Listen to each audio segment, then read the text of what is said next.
জীবনে কোনো কিছু শিখতে হয় মাথা নিচু করে, আর জীবনে বাঁচতে হয় মাথা উঁচু করে। রাগ এবং ঝড় দুটোই একই রকম। থেমে যাওয়ার পর বোঝা যায় ক্ষতি কতটা হয়েছে। যে তোমার নীরবতার ভাষা বোঝে না, সে তোমার চিৎকারের ভাষাও বুঝবে না। কারণ ফসল বৃষ্টির জলে হয়, বন্যার জলে নয়। জীবনের সেরা শিক্ষাটা পাওয়ার জন্য জীবনে একবার হলেও ঠকে যাওয়াটা অনেক জরুরি। ছেড়ে যাওয়ার সিদ্ধান্তে যে অটল, তার কাছে নিঃস্বার্থ ভালোবাসাটা একটা অভিনয় মাত্র। আজ হয়তো সময়টা খারাপ, কিন্তু সারা জীবন থাকবে না। তবে আজ যাকে চিনে নিলাম, তাদের সারা জীবন মনে থাকবে।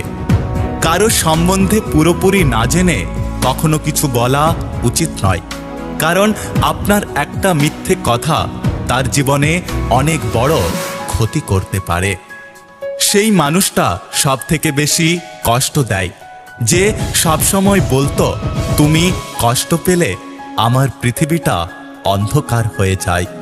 কাউকে অন্ধের মতো বিশ্বাস করলে সে তোমাকে অন্ধ ভেবে ঠকিয়ে যাবে। এখন আর পুরনো কথাগুলো মনে পড়লে কষ্ট হয় না, হাসি পাই এটা ভেবে যে সত্যি আমি কত বোকা।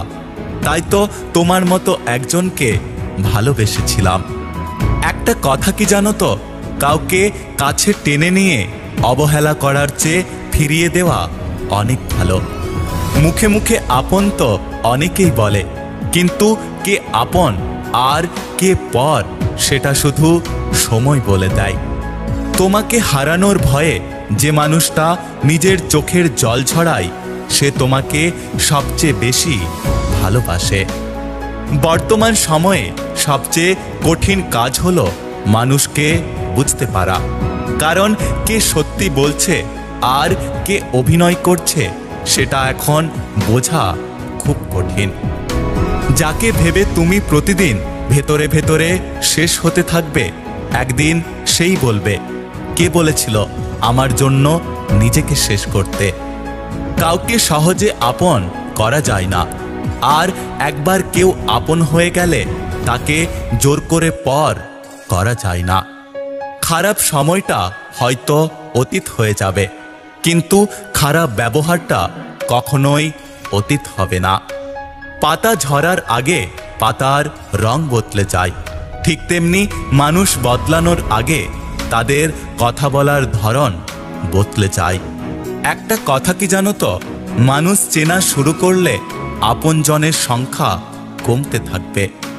সম্পর্ক কখনো কখনো এমনভাবে বদলে যায় যে একসময় যার সাথে জীবনের সব কথা শেয়ার করা যেত, তাকে আজ কেমন আছো এটা পর্যন্ত জিজ্ঞাসা করা যায় না। যদি ভিডিওটি ভালো লাগে পাশে থাকবেন, আর হ্যাঁ, নিজের খেয়াল অবশ্যই রাখবেন। দেখা হচ্ছে পরের ভিডিওতে, ততক্ষণ সুস্থ থাকবেন। Take care.